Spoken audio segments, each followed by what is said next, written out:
یہ بڑی اہم آیت بھی ہے قرآن مجید کی اور بڑا نازک مقام بھی ہے۔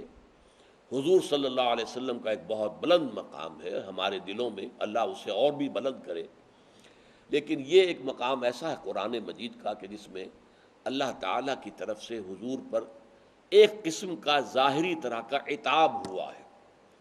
ہوا یہ کہ جب حضور صلی اللہ علیہ وسلم کے چہرے مبارک کے اوپر تلوار کا وار پڑا، ابن قمیہ تھا جس کے تلوار کا وار پڑا ہے، تو جو خود پہنا ہوا تھا آپ نے، اس کی 2 کڑیاں آپ کی اس رخسار مبارک کی ہڈی کے اندر دھنس گئیں۔ ظاہر بات ہے اسی کے نیچے جو ہے وہ دانت ہیں، اوپر کا جو جبڑا ہے اس کے دانت، تو حضور کے 2 دندان مبارک بھی شہید ہو گئے۔ اچھا، وہ کڑیاں جو گھس گئی تھیں اس اپنے رخسار مبارک کی ہڈیوں کے اندر، اسے پھر ایک صاحب نے نکالنے کی کوشش کی ہے دانتوں سے پکڑ کر، تو ان کے دانت نکل گئے اور وہ کڑیاں نہیں نکلی۔ پھر جیسے بھی ہوا، جو بھی جتن کیے، کڑیاں نکالی ہیں تو خون کا فوارہ چھوٹا اور اتنا خون آپ کا چلا گیا کہ پھر آپ بے ہوش ہو گئے۔ اس سے پہلے، بے ہوش ہونے سے پہلے، آپ کی زبان مبارک سے ایک کلمہ نکل گیا، کیف یہدی اللہ قوما خضبوا وجہ نبیہم بالدم۔ اللہ اس قوم کو کیسے ہدایت دے گا جس نے اپنے نبی کے چہروں کو خون سے رنگ دیا؟ اب یہ ذرا حضور کی شان کے مطابق بھی نہیں تھی بات، اور پھر یہ کہ فیصلہ تو اللہ کے ہاتھ میں ہے، اللہ کس کو ہدایت دے دے۔ لہذا یہاں وہ الفاظ لیس لک من الامر شیء، اے نبی آپ کے ہاتھ میں کوئی اختیار نہیں ہے، کسی کو ہدایت دینا نہ دینا اللہ کے ہاتھ میں۔ جیسے کہ فرمایا گیا ہے، اے نبی انک لا تہدی من احببت ولکن اللہ یہدی من یشاء، آپ کے ہاتھ میں اختیار نہیں ہے کہ جس کو چاہیں آپ ہدایت پر لے آئیں، یہ اللہ کا اختیار ہے، جس کو چاہے ہدایت دیتا ہے۔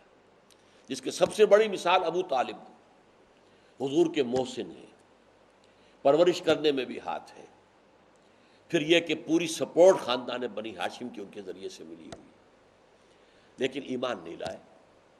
کس قدر خواہش تھی حضور کی کہ بغیر ایمان کے، بغیر کلمہ شہادت کے یہ دنیا سے رخصت نہ ہو۔ مرتے دم بھی کہا ہے، چچا جان میرے کان میں ہی کلمہ شہادت پڑھ دیجئے، میں اللہ کے ہاں گواہی دے دوں گا کہ انہوں نے کلمہ شہادت ادا کیا تھا۔ لیکن اس وقت وہ عرب کے اندر جو ایک خاص اپنی وہ ایک عزت نفس ہوتی تھی، ابو طالب کے اوپر اس کا غلبہ ہو گیا کہ بھتیجے میں جانتا ہوں تیرا دین سب سے اچھا ہے، لیکن میں یہ نہیں چاہتا کہ عرب کی عورتیں پھر تانا دیں کہ ابو طالب موت سے ڈر گیا، یعنی موت کے وقت آ کر اس نے پھر یہ کلمہ پڑھا ہے تو موت سے ڈر کر کیا ہے۔ یہ تانا نہیں میں سننا چاہتا، میں نہیں چاہتا کہ میرے بعد عرب کی عورتیں مجھ پر یہ تانا زنی کریں۔ تو حضور کی خواہش پر اگر ہوتا معاملہ کسی کی ہدایت کا، تو ابو طالب سے بڑھ کر کس کے لیے خواہش ہو سکتی تھی۔ اسی طریقے سے یہاں اب دیکھیے وہی خالد ابن ولید جو اصل سبب بنا ہے، جس نے کہ گھیرا دیا ہے پورے جبل احد کا، اور عین اس جگہ سے جہاں حضور نے اندازہ کر لیا تھا کہ یہ ہمارا ویک پوائنٹ ہے، اور 50 تیر انداز جو ہیں وہاں پر کھڑے کر دیے تھے، عین اس جگہ پر ان کی نگاہ پڑی کہ وہ درا خالی ہے، 10 آدمی رہ گئے کل، اور انہوں نے پورا چکر لگا کر حملہ کیا ہے، اور فتح جو ہے وہ شکست میں بدل گئی۔ لیکن وہی خالد ابن ولید ہیں جو ایمان لائے، اور جن کو اللہ نے حضور کی زبان مبارک سے خالد سیف من سیوف اللہ یہ خطاب دلوایا کہ خالد تو اللہ کی تلواروں میں سے ایک تلوار ہے۔ یہ ہے وہ بات کہ لیس لک من الامر شیء، اے نبی آپ کے اختیار میں نہیں ہے، یہ اختیار ہمارا ہے، جسے چاہیں ہدایت دیں۔ ابو سفیان بھی بعد میں ایمان لایا، خالد ابن ولید جو کہ پھر سیف اللہ، سیف من سیوف اللہ، او یتوب علیہم، یہ بھی ہو سکتا ہے کہ اللہ تعالیٰ ان پر توجہ فرمائے، عنایت کرے، انہیں ایمان کی توفیق دے دے۔ توبہ کے معنی ہوتا ہے رجوع کرنا، پلٹنا۔ ابھی یہ بھی ہماری طرف سے روح انہوں نے موڑا ہوا، ہم نے بھی موڑا ہوا، ہو سکتا ہے ہم ان کی طرف اپنی توجہ جو ہے عنایت اور رحمت اور شفقت کے ساتھ پھیریں، جس کے نتیجے میں وہ ایمان لے آئے۔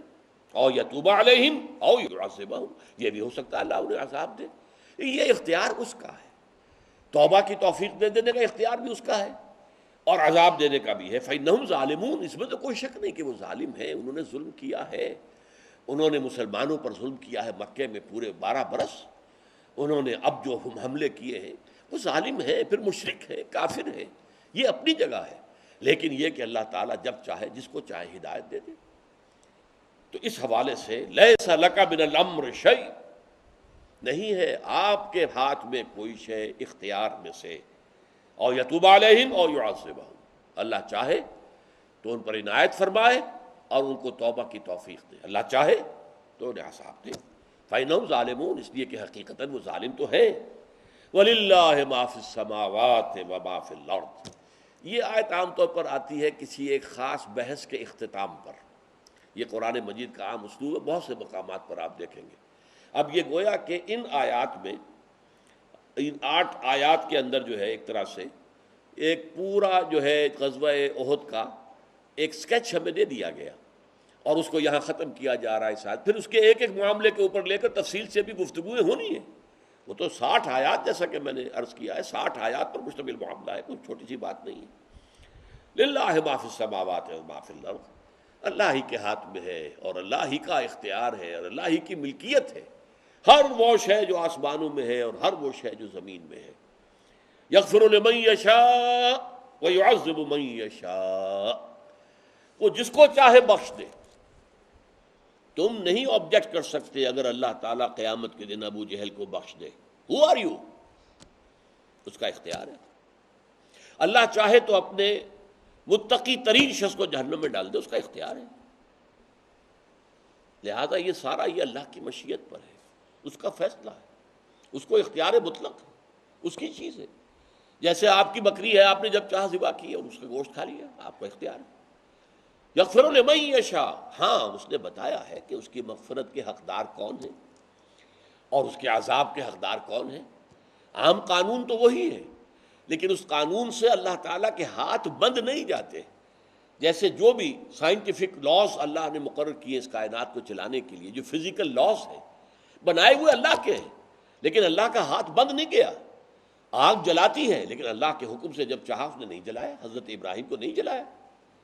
واٹر کیپس اٹس لیول، یہ قانون ہے جو اللہ نے بنا دیا ہے، لیکن حضرت موسیٰ کی عصا کی ایک ضرب سے سمندر پھٹ گیا۔ اللہ تعالیٰ کا اختیار مطلق وہ قانون کے تابع نہیں ہے، قانون فزیکل لاز ہو یا کوئی اور لاز ہو، وہ اللہ کی مشیت کے تابع ہے۔